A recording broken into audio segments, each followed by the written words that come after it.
Okay guys, ito yung aking baon. Nagpapasalamat ako sa aking wife dito sa macaroni. Ginawa niya ako macaroni. Itong adobong baboy, marami to. Tapos napakaraming siupaw. Ito malaking bagay itong siupaw sa biyahe. Dahil ang isang siupaw na yan, pag pinainit mo, pusog ka na. Hindi ka kailangan kumain ng napakarami during sa biyahe sa ice road. Dahil ang problema mo doon, ang kalaban mo doon, pag natatay ka.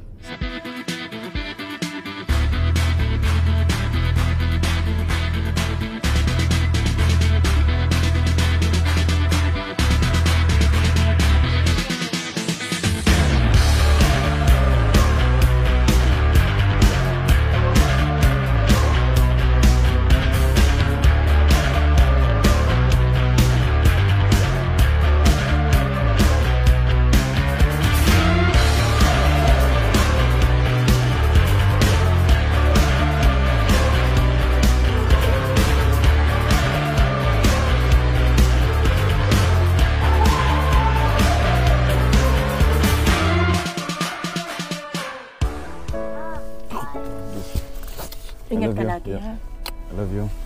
Ingat kayo. Ingat ka lagi. Basta ingat. Ingat kayo dito, okay? Yeah. Okay, bye-bye. I do love you. Ingat daw sa ice road. Ingat sa ice road. Sige na. Thank you sa paghatid. Yeah. Okay. Bye-bye. Love you guys.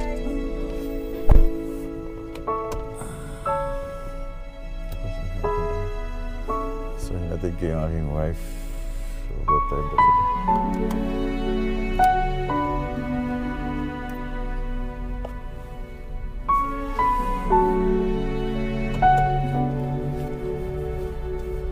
Stop. Be good boy, okay? Okay? I'm gonna miss you. I love you. Ha? Be good boy, ha? Yeah. Okay? Get well soon, ha? Pray for me, okay? For my safety, okay? Yeah. I love you so much.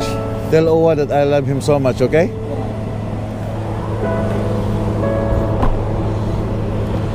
Kiss na ako na. Ingat sa pag-drive, okay? Ingat kayo, okay? Ikaw nang bahala sa bahay. Ha? Pagkatid mo kapatid kayo. I love you, ingat. Okay, bye! Bye-bye. Kiss mo na. I love you so much. Okay, bye-bye. Ingat.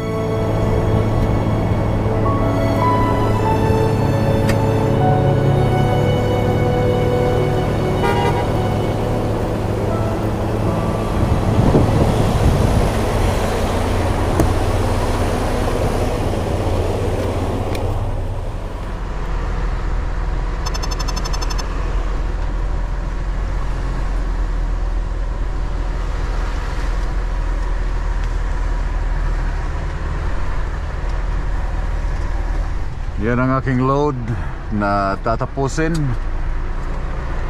sa Yerton.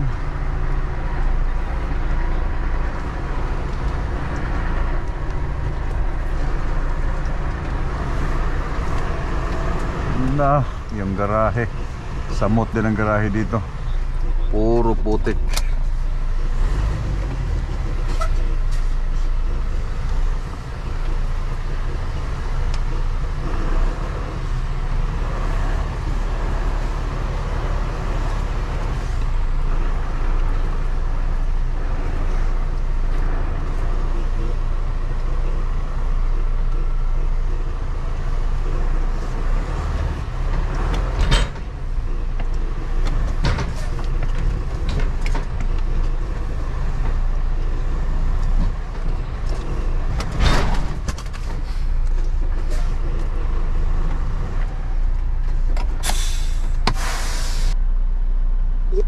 You have 11 hours and 20 minutes of remaining drive time.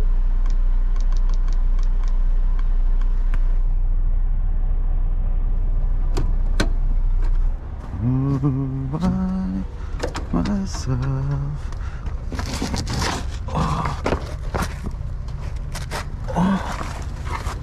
Awesome tong switch.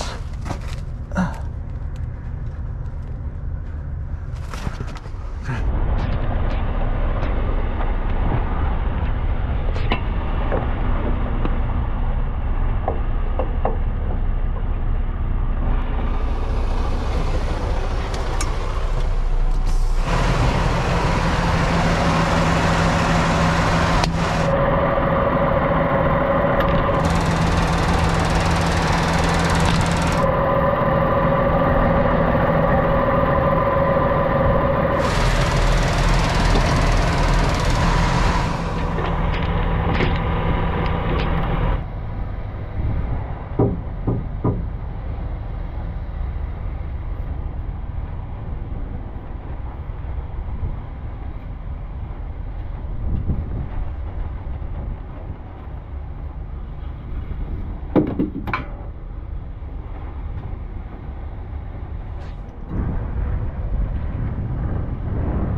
Good morning.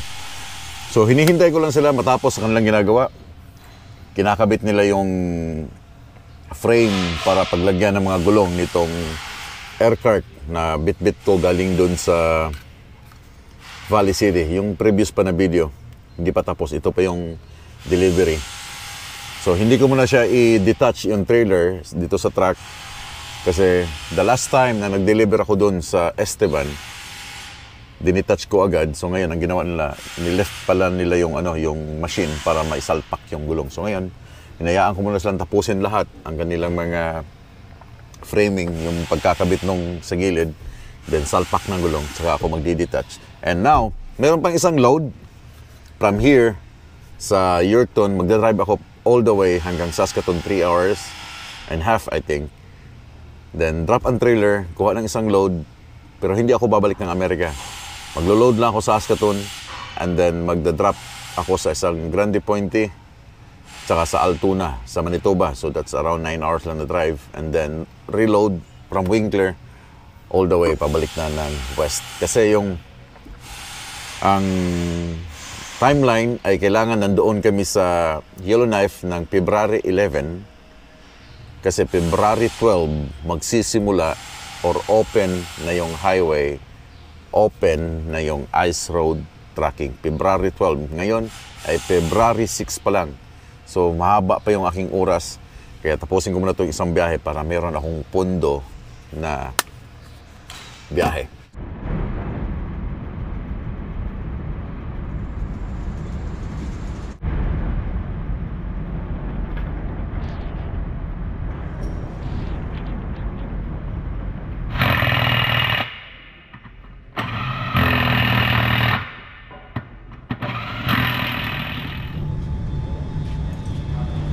Sasagutin ko lang itong ilang katanungan dito.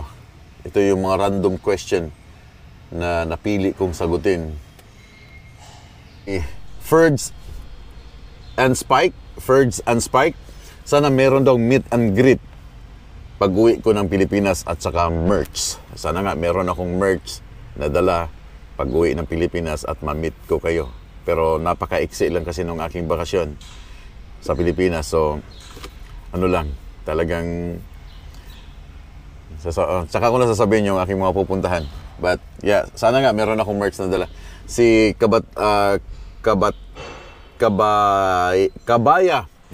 Kabaya Teodoro, shoutout sa Teodoro Kabaya at sa family ko, Kabaya family from Quezon City. Lagi kaming nanonood yung vlog. Si Daryl Mika, pa-shoutout daw sa Lumanog family of Santa Cruz, Davao del Sur. Follower po ninyo si Papa. Sino si Papa?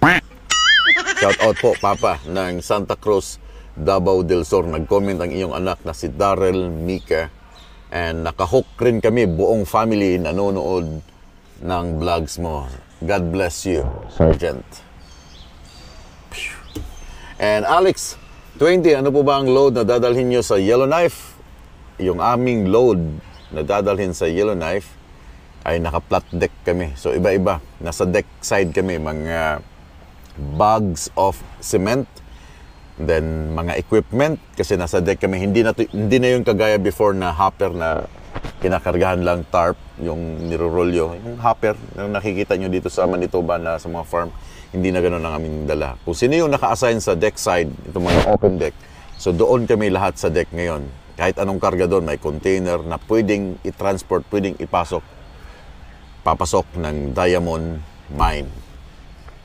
And Josephine Rivera, shoutout sa mga kasamahan ko, mga NARS sa Valenzuela City.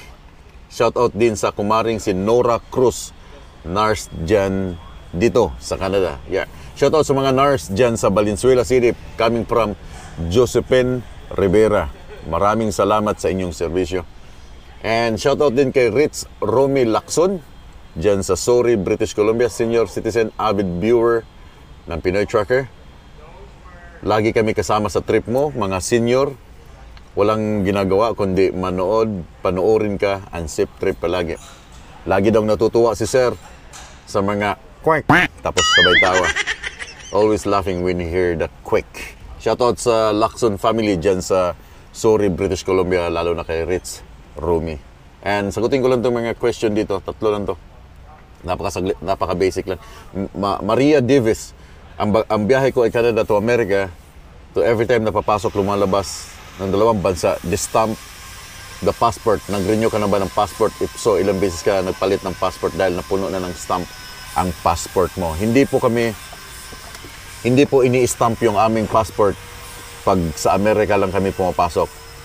So, ang ginagawa nila, ini-scan lang nila yon. Meron yung scanner, meron yung parang barcode doon sa gilid ng passport. So, ini-scan lang ng mga officer yan. Wala pong stamp na ginagawa. Unless kung talagang international and travel, like pabalik ka ng Pilipinas, lalagyan doon ng, I'm not sure kasi hindi pa naman ako naka-uwi na gamit yung blue passport. Kung tatatakan kung anong date or anong year ka nag-entry at saka nag-exit ng Pilipinas. So far dito sa Canada, 2 bansa, Canada at saka Amerika, hindi po tinatatakan ang mga passport dito na pumapasok at lumalabas ng Amerika at Canada. So wala po. Ini-scan lang, meron silang scanner dyan. Yung barcode, pag scan yan, lalabas na agad, or scanner, lalabas na agad yung profile, yung details mo sa border officer. So wala po. Napakalinis pa ng aking passport dahil Canada, Amerika lang po yung aking pinapasukan. And si Victorina Puspos, 8079, shoutout daw sa kanyang anak. Uy, may nakasingit na shoutout. Shoutout daw sa kanyang anak na si Joshua and April Lanuhan Yabot dyan sa Dubai. And si Jeremy Chen, mayong adlaw, mangutanar ako if ever na naay karga, pag mayroon daw karga na equipment at saka madisgrasya or ma-jackknife, ang paano mangyayari ang bayad ng company ba or magbabayad ako? So sa mga ganong situation, lahat po dito sa Canada, ito lang, i-specify ko lang tong Canada, lahat po dito insurance. Kasalanan mo man o hindi, lahat po dito insurance ang magbabayad. Kasi meron kaming binabayaran na insurance every month. So, babayaran ng insurance, kung kasalanan mo, babayaran ng insurance, pero tataas yung premium ng license mo, tataas yung insurance na binabayaran monthly. Kung hindi mo naman kasalanan, example, sa personal mo, kung hindi mo kasalanan, bayad ng insurance, pero walang ikakaltas, walang idadagdag na monthly na tataas yung insurance mo. Walang ganon pag hindi mo kasalanan. Pero pag kasalanan mo, dadagdagan yung premium na binabayaran mo sa license at saka yung binabayaran mo monthly na insurance. Sa commercial driving naman, sa company ka man, babayaran ng insurance yan. Ito, i-specify ko lang. Hindi ko ito tumbok ng mga owner-operator. Hindi ko alam sa kanila. Sa company driver, kung hindi mo kasalanan, na-disgrasya ka, okay? Na-disgrasya ka, hindi mo kasalanan, binangga ka, lahat yun insurance ng company. Wala kang problema doon, wala kang babayaran. Pero pag kasalanan mo, babayaran ng insurance, pero yung lisensya mo nakataya doon. Magkakaroon ka ngayon ng gasgas doon sa driver's abstract mo na, kasi commercial to commercial tong truck. So magkakaroon ka ng gasgas doon sa lisensya mo, nagkaroon ka ng vehicle or commercial accident gamit itong truck. Kung kasalanan mo. Pero kung hindi mo kasalanan, wala kang problema, walang problema sa abstract mo. So I think yun lang. Almost done na sila. Then i-detach ko na itong trailer. Maraming salamat sa mga comments ninyo. Sa mga hindi na shoutout, maghahanap ulit ako dito kasi kailangan kasi detail yun pag nag-shoutout ko kung sino yung pinapa-shoutout ninyo. Kasi namimili ako minsan pag gusto kong mag-screenshot, pack, shoutout tapos masasama siya sa vlog. Oh, meron nga pa pala, saglit lang. Meron nga pa pala, pa-shoutout kami from Cisco, Toronto. Ito yung ating mga kababayan na dumating dito sa Toronto, sa Canada, sa ibang agency. Okay? Shoutout kay Will Salva, ang kanyang YouTube channel, Abante Bisaya RVS. At saka si Jeff Tan, the chef. And si Adrian Nogra, si Nobio Salin, ang ating mga bagong driver na nagtitake pa lang ng mga kanilang lisensya dyan sa Toronto, Cisco. Nandyan yung mga picture nila sa inyong screen. Galingan ninyo, kayang-kaya nyo yan. Nandito na kayo sa Canada, huwag kayong sumuko. Kayang-kaya nyo ipasa yung class 1. Kita-kita tayo sa highway. Parang monster truck ang likid.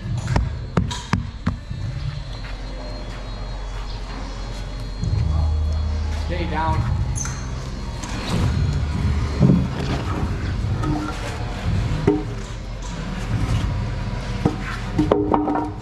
Wala namang gulong na ano. So you're good? I'm good? Tara.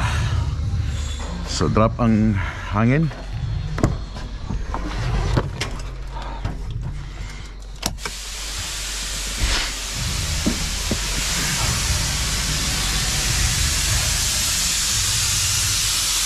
The drop mong hangin. Tanggal ng wire, yung cord. Okay. Bunot ang yun lang. Hindi may galaw.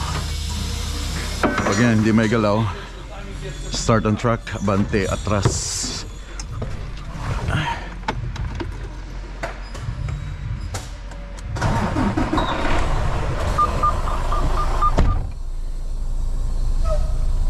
Okay.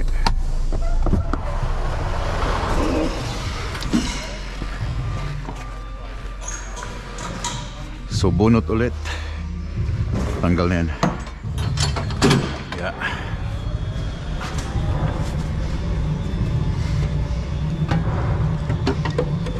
So next,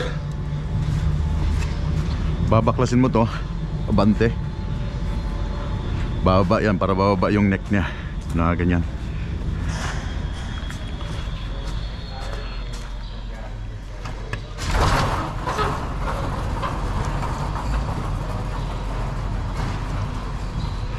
Pagka-abante mo, tanggal yung mga collar niya.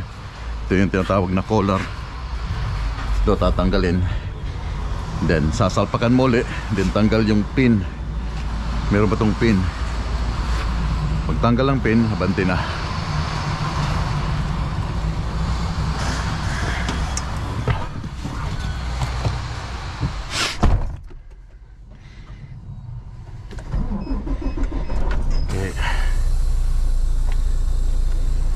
Nakadrop ang airbag.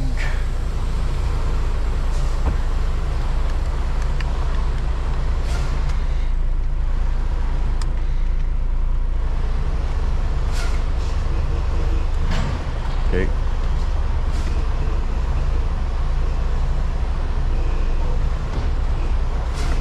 Dandahan lang kasi babagsak yan.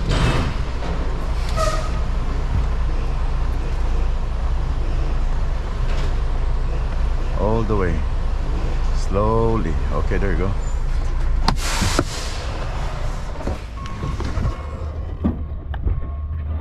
Hindi na, kita nyo? Bumaba na tong neck niya. Sobrang baba niyan.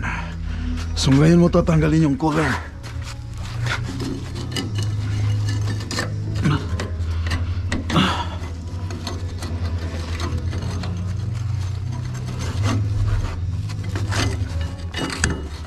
Tanggal ang collar. Tandaan mo lagi, dito nakakabit ha, straight. Kasi dalawang butas yan at dalawang butas yan. So ito yun.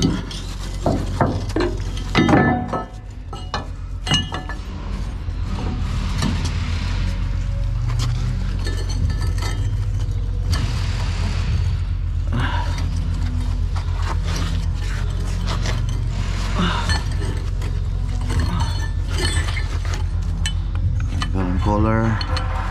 Madilim ba? Okay.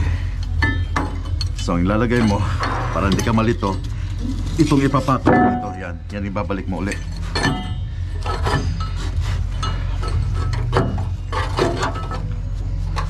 Okay. So tanggal ang collar. Okay. Sasalpakan mo ulit ngayon. Pero wag mo munang tatanggalin itong pin niya. Okay, para hindi siya babaliktad. Sasalpakan uli. Pagsalpak, itong kahoy nito, yan ang ilalagay doon sa frame ng truck.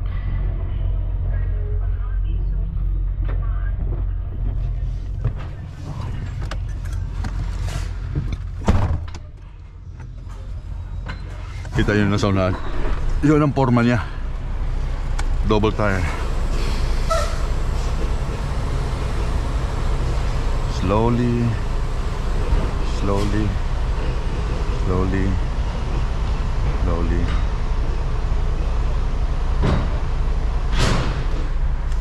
Go.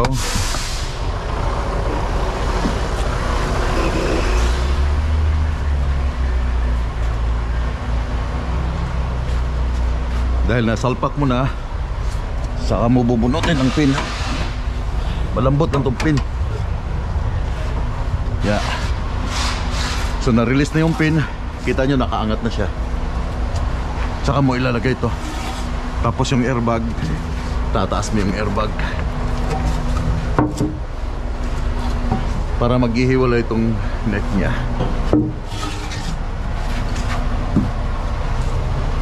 Yeah. Kaya ba yan? So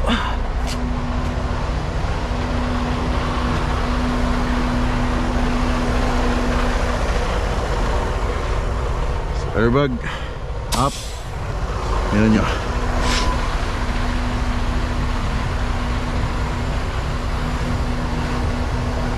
So maghihiwalay na yun doon.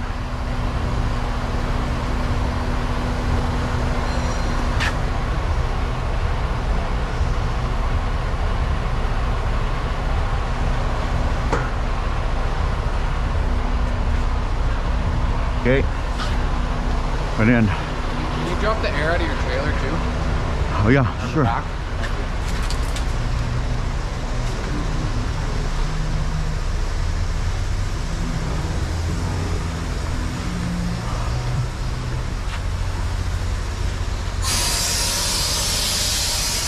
Thank you. Kasi hindi lang matatanggal yung block doon sa gilid eh pag hindi siya lowered lahat. So ngayon dahil tapos na, natanggal na yung pin niya, pull out mo na yung truck. Pull out mo na. Ang purpose nito, para iangat niya tong frame na to para magsiwalay siya doon sa pin, doon sa trailer. Pag binaba mo ulit to, sasalpak ulit yan siya doon. Kaya meron siyang kahoy na ganyan. Abante, labas tayo.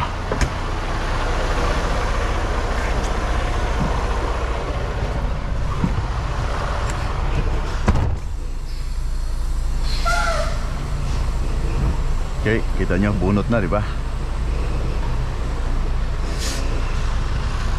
Ang tricky lang yan pag isasalpak mo uli, pag hindi nag-shoot.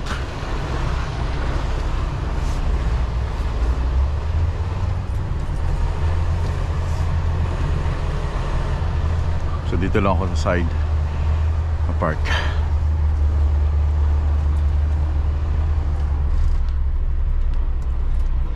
Yung pag-shoot niyan ang ano ngayon, yung masilan.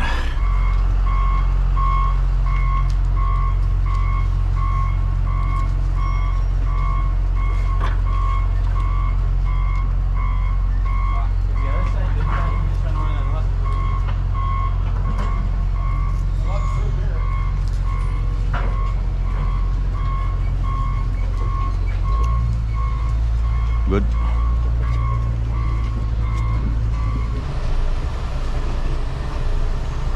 Lahan mo lang siya. Lahan mo lang siya. Lahan mo lang siya.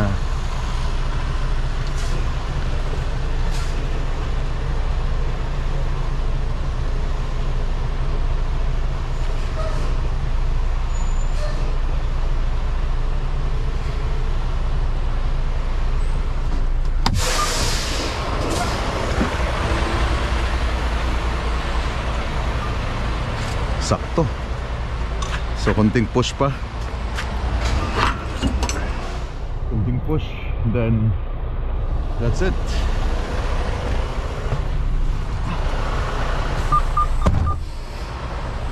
Push.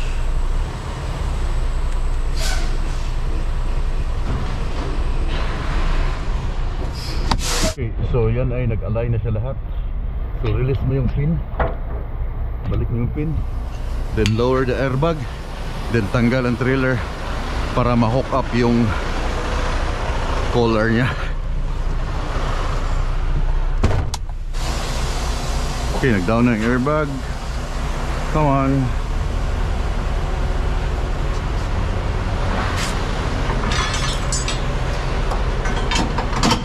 Okay, release.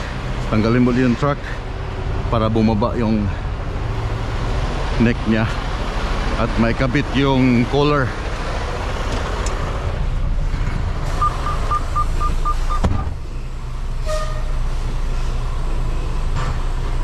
Slowly, slowly, slowly, slowly. Yeah, there you go. There you go. There you go. There you go.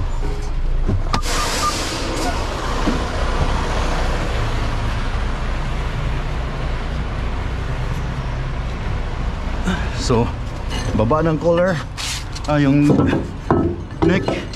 So, itong nilagay mo dito, ito yung ilalagay mo. Baka magkakamali ka.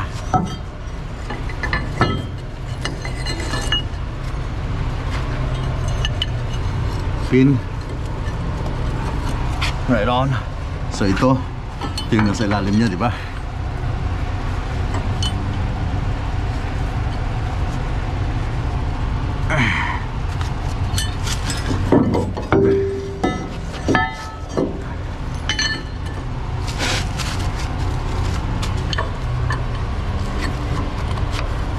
Making sure na yung pin niya, ano to, blue, this blue.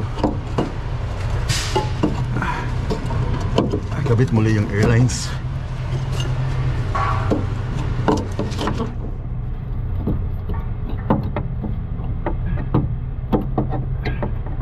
Oh man, ano nangyari sa'yo, man?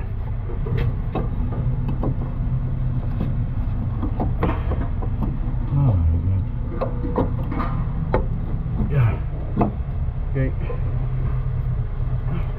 7 ways.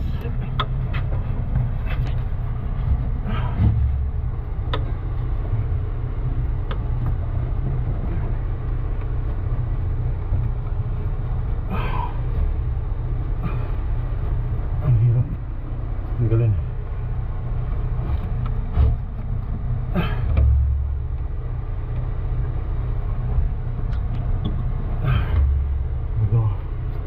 Okay, make sure kabit na. Yeah. So ngayon gagawin, sasalpakan mo ulit siya. Sasalpak mo din, that's it.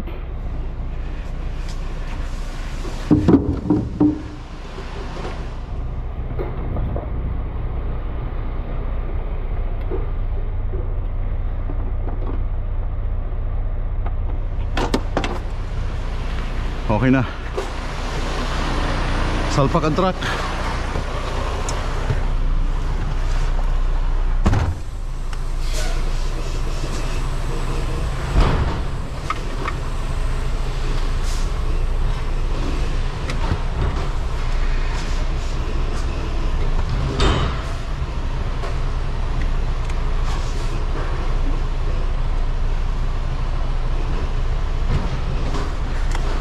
Ayaw.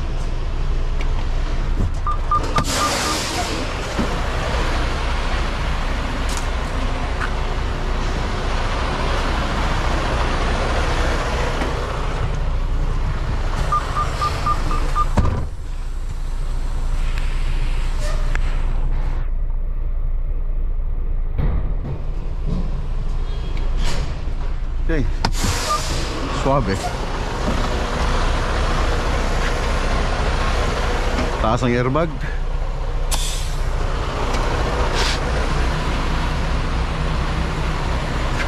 Yung sabi ko, make it sure na nakalock to siya. Pumasok.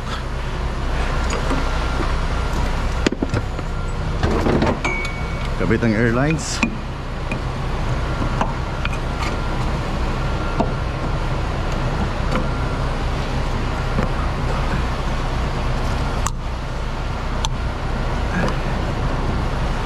That's it. Taas ang airbag sa likod.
Make sure na walang natira. Airbag. Then done. Papirma ng papel. Then all the way down.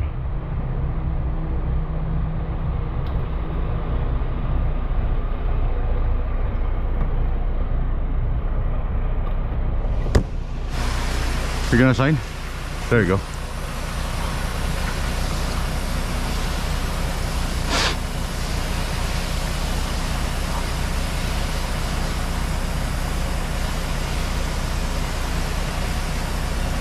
Then one more. That one. Not this one. That's bill of lading. And that.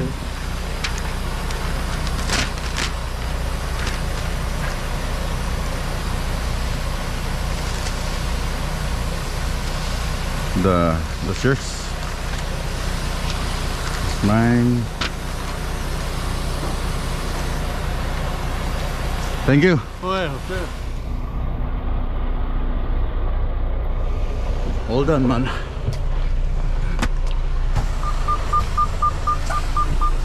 Drug test. Okay.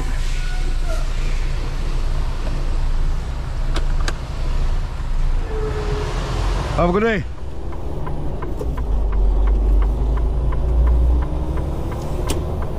Tapos na ako dito sa Yorkton. Meron pa akong load. Isa.